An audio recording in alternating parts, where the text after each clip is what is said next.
In today's podcast, we'll be continuing with our series about the five senses. And we'll speak about what is perhaps the most sensual of the five senses, our sense of touch. You'll learn vocabulary, expressions, and idioms, and more in this episode of Aprender Inglés with Reza and Craig.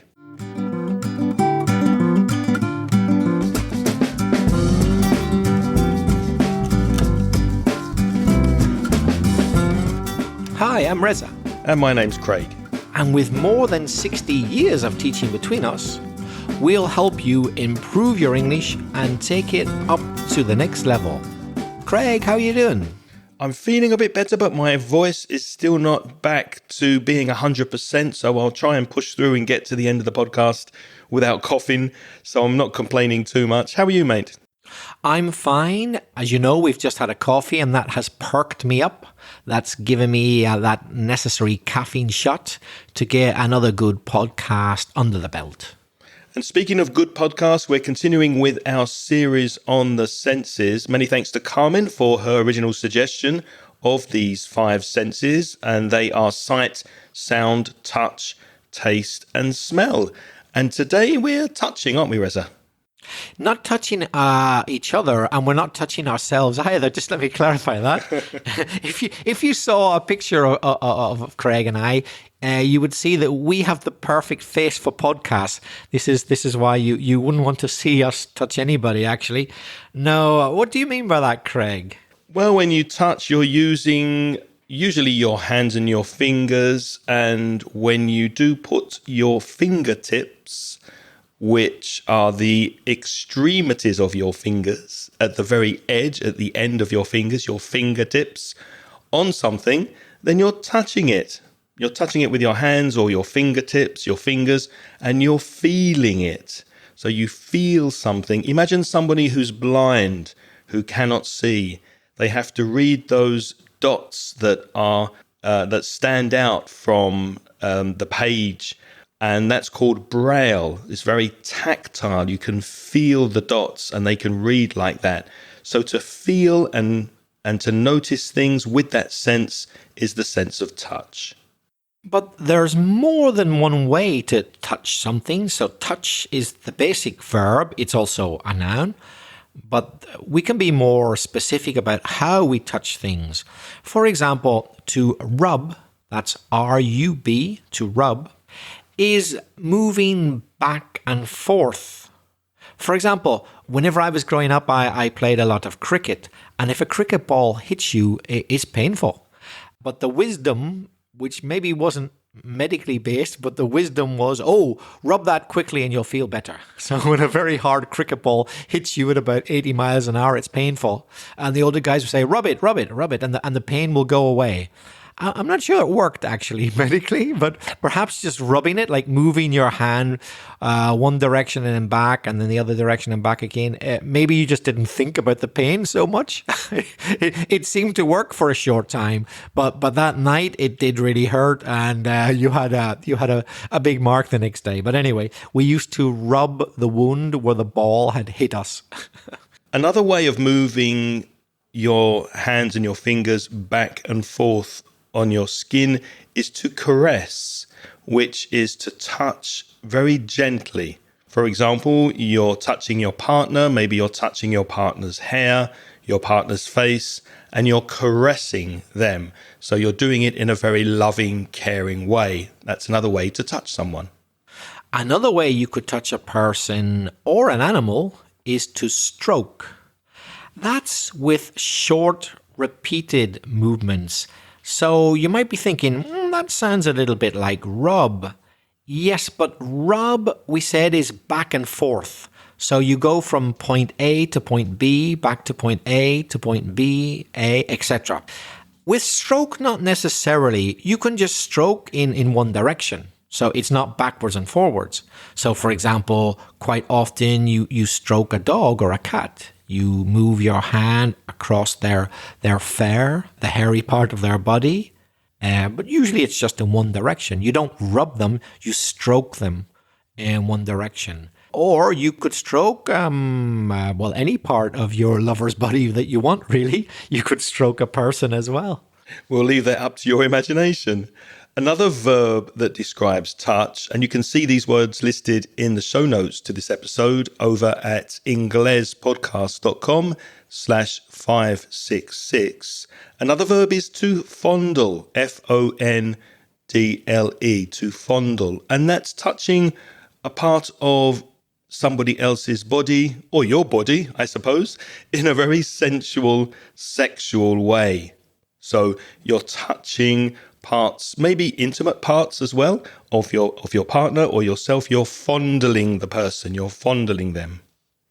Now, I'm sure you already know the word finger. We all have fingers on our hands and toes on our feet.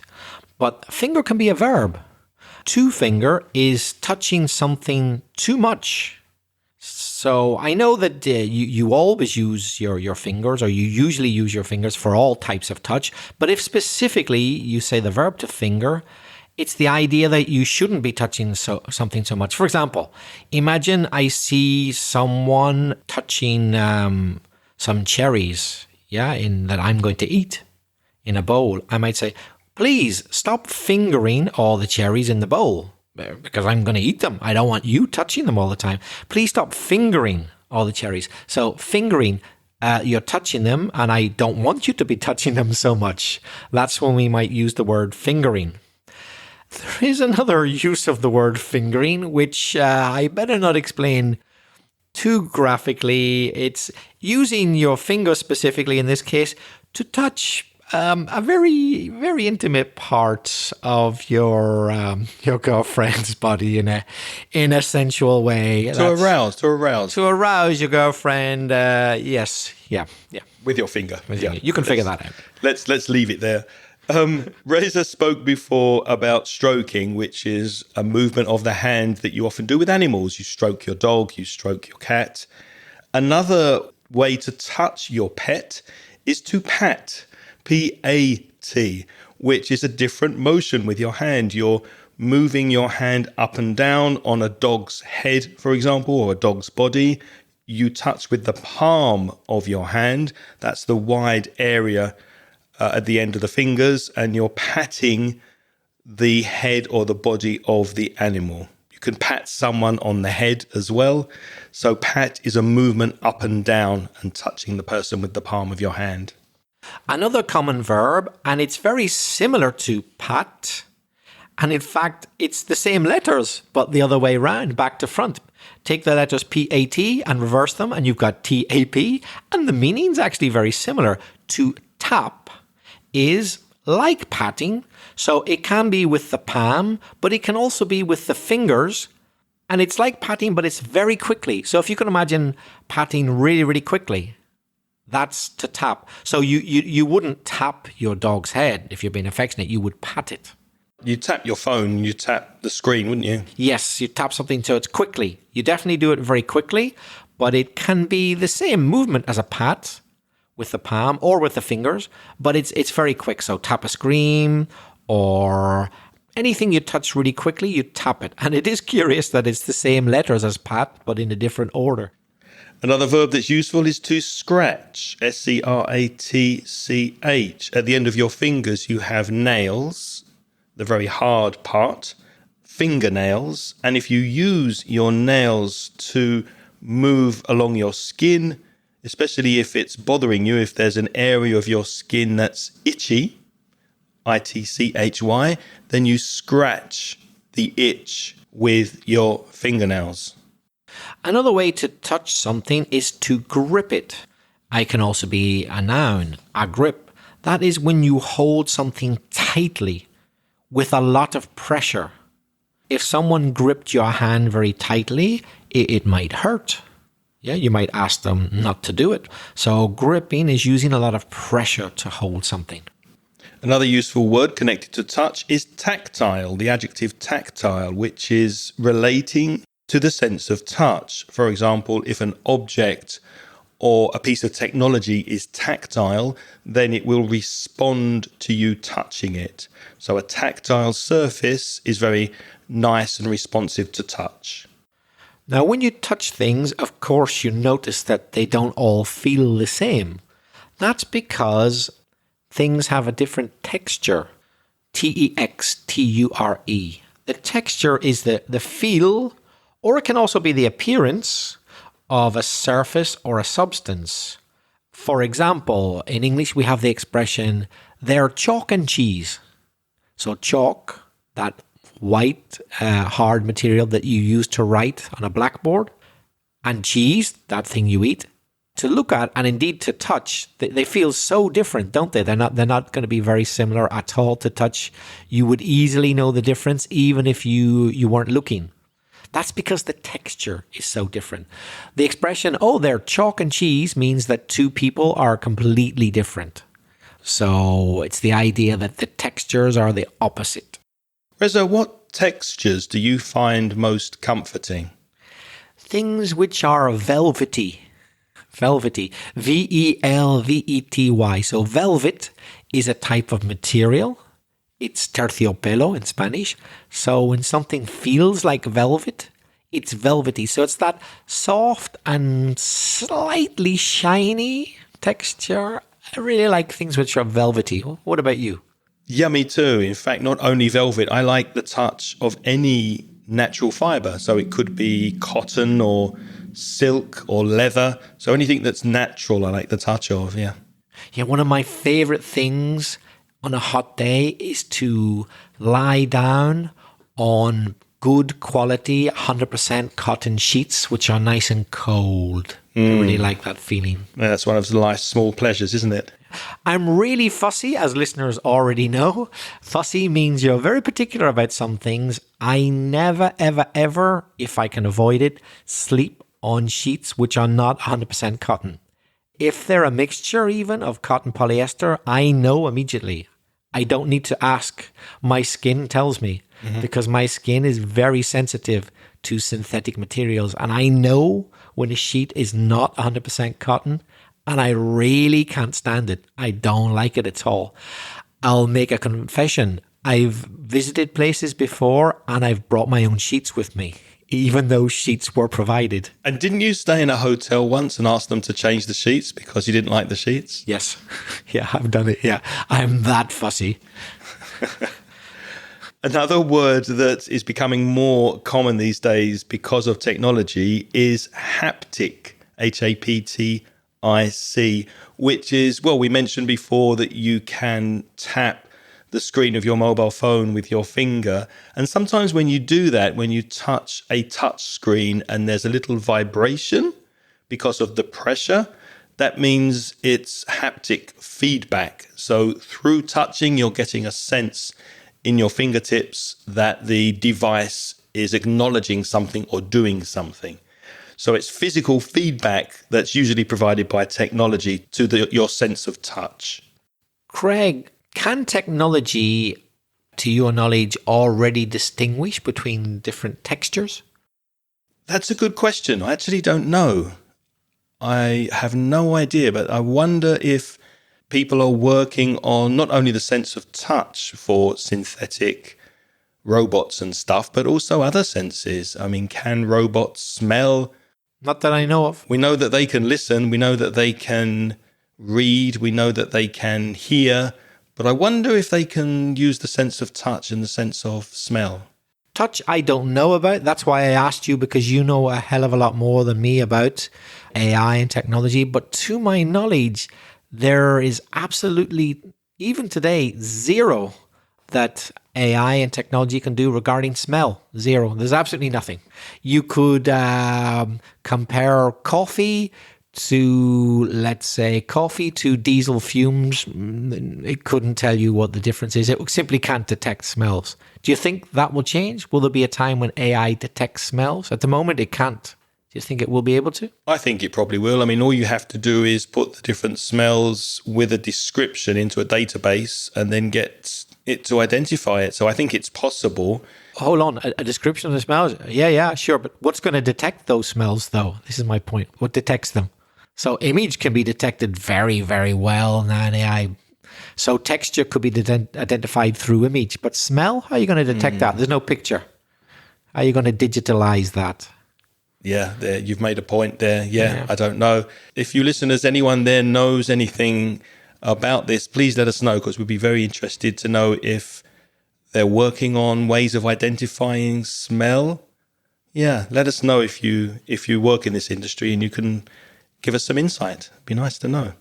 But touch, we reckon they probably advances have been made already, and I'm sure that more will be made for sure, no? Well, again, I have no idea. So if anyone's listening can give us some information on that, we'd really appreciate it.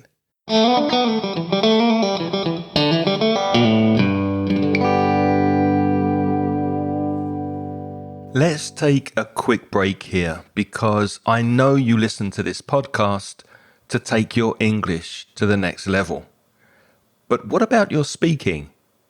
Is your fluency improving? Are you happy with your speaking skills? My conversation course focuses on making you a more confident and more fluent English speaker. You'll join me and a small group of motivated students, and we'll meet on Zoom and have topical discussions, role plays, debates, and presentations that will expand your vocabulary and help you express yourself effectively in English. So be proactive and take the first step towards becoming a confident and fluent English speaker. Send me an email today to craig@inglespodcast.com and I'll send you details of the next online conversation course. Thanks for listening. Now let's get back to the podcast.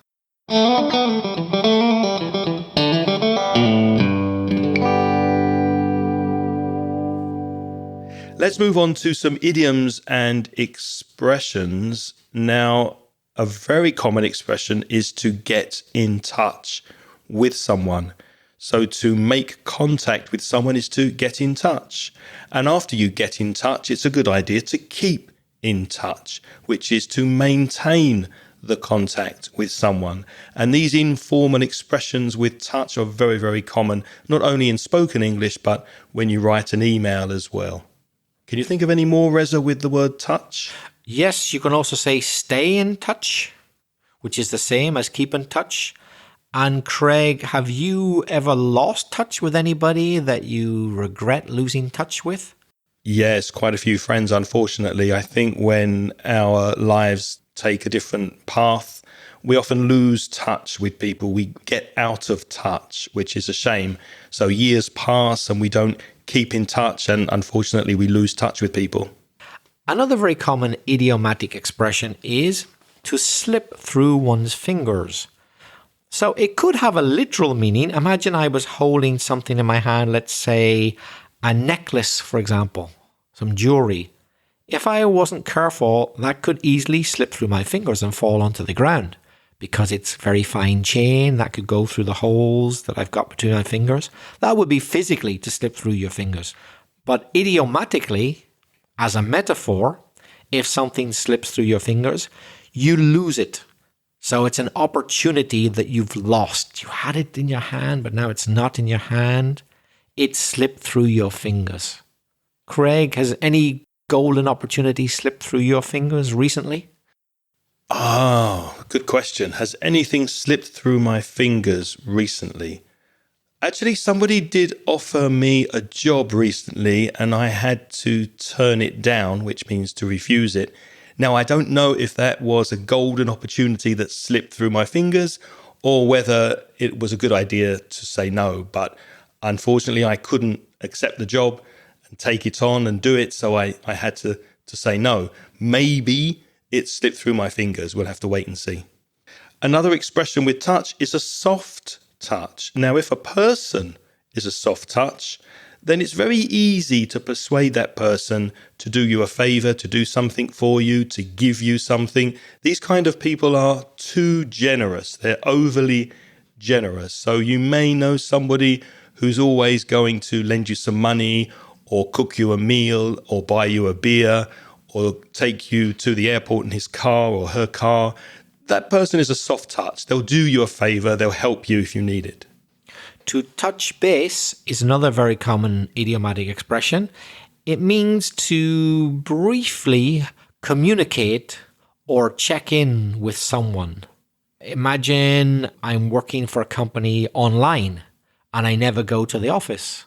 But once a week, they like me to just have a Zoom meeting with them and tell them at the office exactly what I've been doing so they know that I'm doing what I'm supposed to and things are going well. So I could say that in that meeting once a week when I talk to my bosses at the office, I'm touching base. I'm communicating, just checking in with them, saying, yeah, everything's okay, don't worry, to touch base.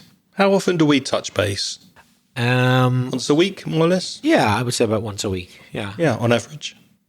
If you accidentally upset someone by mentioning something or saying something sensitive, you can say that you touch a nerve. For example, imagine your friend has broken up with his wife or husband, and you see your friend and you say, oh, how's Jane doing? Or how's John doing? And you forget. Then you touch a nerve. In a similar way that at the dentist, when they're drilling your tooth, they might touch a nerve and you jump up in your seat. Well, emotionally, you have said something that has upset the other person. So you touch a nerve. The next expression is touch and go. So it's all one word, so you should write little hyphens, those little lines joining the three words. If a situation is touch and go, that means it's uncertain. We're not quite sure what's going to happen. It may even be risky. It's touch and go. So imagine two countries are having a dispute about their frontier and they're getting angrier and angrier. Ooh, is there going to be a war between them? I don't know. It's touch and go. You know, it's uncertain. It's risky. Another two words that have a hyphen between them is touchy-feely. Touchy-feely, both ending in Y. You might notice touch and feel there. But if a person is touchy-feely, then they usually express affection or physical affection towards another person. For example, my experience with Spanish people is that they are quite touchy-feely, a lot more than British people. They do touch you when they're speaking sometimes, so they can be quite touchy-feely. But it's not only just about touching. It can also be about talking about emotional things, can't it? It's not only the actual touching, like physically, someone. Yeah. It can be talking about emotional things as well. That can also be touchy-feely. And British people don't even like to talk much about very personal things compared to Mediterraneans. That's true. Yeah, it can be emotional. The last expression we've got for you is a phrasal verb, to touch up. That preposition up changes everything. We already know what touch means, but to touch up is one of two things. It's one phrasal verb, but it has two meanings. It can mean innocently to add little improvements to something, to touch something up. So, for example, imagine you want to post some kind of image on internet, but it's not quite as nice as you want. You want it to look a bit better. You might touch it up using something like Photoshop or whatever the latest technology is to make it look better. You might touch it up, add little improvements so it looks better. But there's another not very nice meaning of touch up, which is to fondle. Do you remember we had that word earlier, which means touching a part of the body in a sensual or sexual way? If you touch a person up, you fondle them without their consent. That's the key thing. So you could fondle someone and they want you to and they're enjoying it. But if you touch someone up, they don't want you to do it. There's no consent. You can also say to feel up. Again, the preposition with feel changes everything. So it's touching without consent in a sensual or sexual way.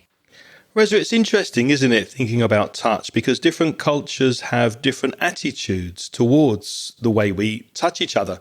For example, some cultures, they'll greet you or meet you with a big hug or maybe a kiss, while other cultures prefer not to have that physical contact. I'm thinking particularly about British people and Spanish people, but there are other cultures that have different, let's say, social norms or ways of behaving when touch is concerned. Can you think of other examples of cultures that have a different attitude towards touch? Yes, it's not just the British. I would say generally Nordic countries. So yes, that's Britain, Ireland as well, but also from about Germany northwards. So Germany, Denmark, the Scandinavian countries, Finland, they're not very touchy-feely. They don't touch that much. And also, from what I've seen, they don't talk about personal feelings that much publicly. So like the British, they're not very touchy-feely. Would you say it's connected to the climate? Because they're colder countries, would you say that affects how much people touch each other or I talk don't about think so, because if it were connected to the climate, you'd expect the opposite to be the case, where they'd want to get closer to you, to hug you more, to keep warm. Ah, okay. So maybe not the climate, but we mentioned this also with noise, didn't we? That they tend to be quieter than Mediterranean cultures. Did you find it hard to adapt to the touchy-feeliness of Spaniards when you first came here as a Northern Irishman? Yes, I did. Now I'm used to it because I've known Spanish culture for a long time. But at first, I found it embarrassing and awkward. I didn't quite know how to react when I was going to say a virtual stranger, no, a complete stranger would, give you a kiss when you met them, for example. I thought, oh, God, a kiss, what's this? And then I realized they're just saying hello. But it did shock me at first. Was it the same for you? Exactly the same. It took me months to get used to kissing on both cheeks and men giving me a hug. I wasn't used to it. So obviously there are differences, but in which situations do you think physical touch is totally inappropriate? Well, obviously, we were talking about touching people up, feeling people up, fondling without consent. Obviously, that's always inappropriate. You should never, ever touch anyone in a sensual way, I think, in public, ever, under any circumstances where other people can see. And even in private, there are times when you shouldn't do it, but certainly not in public where another person could see, or not when there's definitely no consent. I think we can agree about that, right? Absolutely. I would also add maybe in a professional setting, if you're working in an office, in close proximity, very close to other people, then obviously touching in a professional atmosphere should be avoided, or must be avoided. It's not appropriate to touch other people without their permission. Okay, and now it's your turn to practice your English. There's no time like the present to get started. Why not send us a voice message? There's a link in the show notes to speakpipe.com/Inglés podcast. Using SpeakPipe, you can record an audio of up to 90 seconds. That's our preferred method of feedback. But if you would prefer to write, you could send an email with a comment or question to craig@inglespodcast.com or me, belfastreza@gmail.com. And if you're a Spanish speaker and you want to improve your English with free and paid resources, why not visit the Mansion Inglés website at mansioningles.com. And for paid products, you can browse the online store at store.mansioningles.net. As always, we'd like to say a big thank you to all our Patreon supporters. The Patreon program is a program through which you can donate a little bit of money if you like. And as a way of saying thank you, we'll give you instant access to audio transcriptions of the podcast. And also, recently, as an added bonus, Craig can arrange a little Zoom chat with you to practice your English. So if you're interested, have a look at the show notes. The link is patreon.com/Inglés podcast. We don't have time to mention everybody who's supporting us on Patreon, but we will say thank you to Edgar Valandia, who recently increased his support. And of course, our heartfelt thanks to everybody who is donating money to support this podcast. What's next week, Reza? We think. Oh, I remember. It's smell. Yes. Next week, we're talking about smell, the next exciting episode in our series of the 5 senses. Until then, thank you so much for listening this week. Until next time, it's goodbye from Reza. And it's cheerio from Craig. The music in this podcast is by Pitts. The track is called See You Later.